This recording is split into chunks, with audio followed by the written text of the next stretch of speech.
Ladies and gentlemen, welcome back. My name is Ace and I've got some more Tribes Ascent commentary here for you. And this video is a little bit longer than I usually like, because I try to keep my videos between a 5 to 6 minute, boundary. Unfortunately, this is double, so, well, I failed on that one, of course. But let me know what you think about it. Am I alright in doing, these longer videos? Do you like it when I do longer videos, or do you want to keep them at 5 to 6 minutes, perhaps even shorter?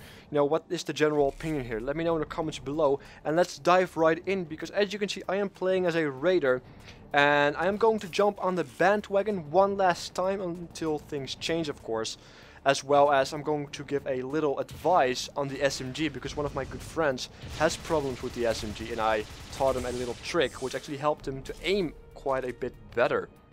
But first things first, jumping on that bandwagon, the plasma gun. It has been fixed in the sense that it was broken, because first of all the weapon was broken because the hitbox was way off. Let's be honest, it was broken. But it has not been nerfed yet, and it still has to be nerfed because this weapon is still overpowered. But how would you nerf this weapon? Think about it, yeah, right? What can you actually do to nerf this weapon? If you nerf the damage, it becomes a useless weapon, even though it has a relatively fast rate of fire. Because you can still better use the assault rifle or the SMG. I'm sorry, I like to call the SMG assault rifles. Apologies. To get more damage out of it anyway, and even if you miss a few shots, you're still able to get, more damage with it. So you can't really reduce the damage, and that's fine. First of all, it also has to be noted that this weapon is not meant for a raider, but more about that later in this video. And of course you can reduce the rate of fire, which is actually a very valid way of nerfing it, because then you would make every shot count, right? Makes sense. But I think the main priority on this weapon, which actually makes a lot of sense to me, especially if you keep in mind the bundle that it came in with, is the range. Imagine if you were to reduce the range to the point where this weapon is purely a close-ranged weapon, right? If you look at the bundle, they gave you an NG5 SMG, which is basically an assault rifle because you have a longer range with it. You can actually zoom in a little bit as well. But that SMG is meant to have a longer range than the NG4, which makes sense. If you then make the plasma gun a close-range weapon, then both weapons would have been complementing each other, as well as giving other people a way out of the range of the plasma gun, instead of getting those very cheesy, very easy kills right now. And I do get some very nice kills with the plasma gun, but I still feel that they are not worth a lot because it's still from the plasma gun. You know what I mean? So I do hope that they fix it. And now getting to the point, what a lot of people have been saying is that this weapon is not meant for a raider. And you have to see both sides of the arguments here. First of all, I can understand that the raider, and I agree by the way with this side, that the raider is meant to, destroy and disturb base defenses. That's the, that's the main job of a raider. This is why raiders are in the game. And this is why you have an arc buster or a grenade launcher, right? And the plasma gun is not designed to do this. The plasma gun is designed to kill people, which is not the main job of a raider. But then you can argue that there are more types of game modes in the game. You have capture the flag, but you also have team deathmatch like I'm doing right now. And then having a similar gun like the plasma gun on your side would have been a beneficial thing, because using the arc buster or the grenade launcher to kill other people is difficult, to say the least. It can be very difficult. I'm actually getting pretty good with the arc buster, because getting those 3 stickies on somebody and then seeing them explode is very gratifying, to say the least, but work with me here.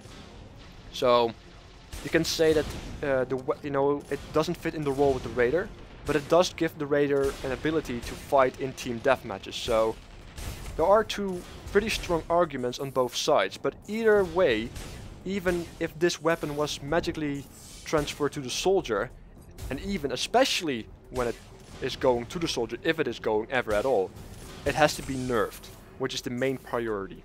And I want them to do that either within the rate of fire, but most likely I would like to see them doing it within the range, because then the bundle makes sense, and it's a bundle. It has to make sense.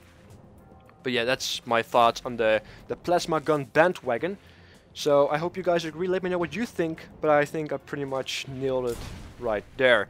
Alright, going to the NG4 SMG, which is the SMG that I'm using right now, which is one of my favorite. And the funny thing is that this weapon is usually a weapon I use when I'm warming up my SMG skills.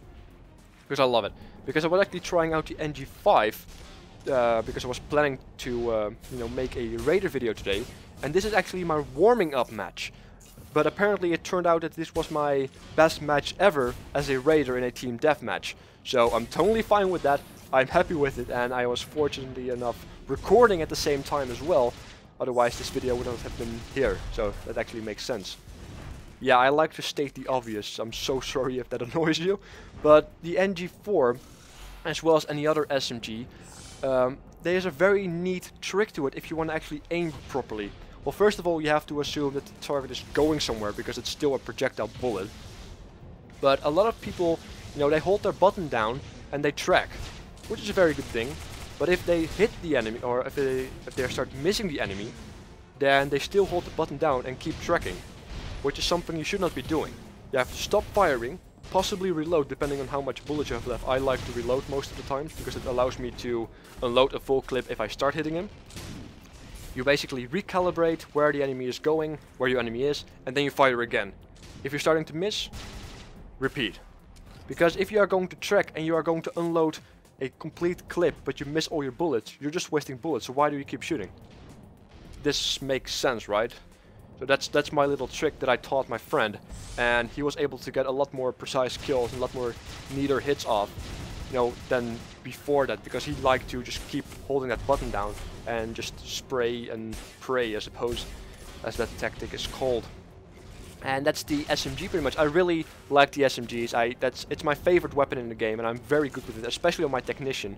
Technician is currently my main. Unfortunately, playing a Technician can be very boring, unlike, let's say, the Pathfinder, because if you are going to defend the generator, for example, you have to wait until the infiltrator gets in, or the Juggernaut, or all kinds of crazy stuff. Well, with the Pathfinder, you have always got something to do. Anyway, moving back to the actual point, which is the next step of the Raider item that I'm using, which is the shield pack. And I hate the packs, and I suppose I'm going to get a lot of hate right now. But I just don't like energy draining packs. I already have a problem using my energy, you know, properly to move around, because the Raider is not meant to move around quite a bit. But it's very important to move around, especially in a team deathmatch like here. And then I find myself having a lot of trouble using the packs because they drain energy. And if I drain my energy, even though I already need more energy to be able to move around, especially in a match like this, I can't really use them. And if I find myself in a position to use them, I don't have energy to use it. You know what I mean? This is why I don't really use the pack in the entire match, because I don't find myself in a position or with enough energy to actually use it. Which is, I suppose, a very bad habit, because a shield pack is very, very powerful if you use it correctly. And I completely understand, because I do use it if I'm destroying enemy defenses, but this is team deathmatch, and there are no enemy defenses really, so something to consider. And I do like the Jammer pack as well, because it allows you to go into enemy defenses like mini turrets and such without them actually hitting you. But besides that, you can also take those mini turrets out before they start shooting, or just you know, avoid the gigantic glowing bullets that are throwing at you or are shooting at you without having to use the jammer. So the shield pack is the way to go regardless. Unfortunately, there's nothing else to choose from, so shield pack it is. And yeah, the belt item, which of course are the grenades, and I should have been using a different grenade, because the cluster grenade is perfect to take out base defenses because they are stationary. And it's very hard to, you know, hit other people with the cluster grenade, especially if they are moving, because who's not going to move in this game?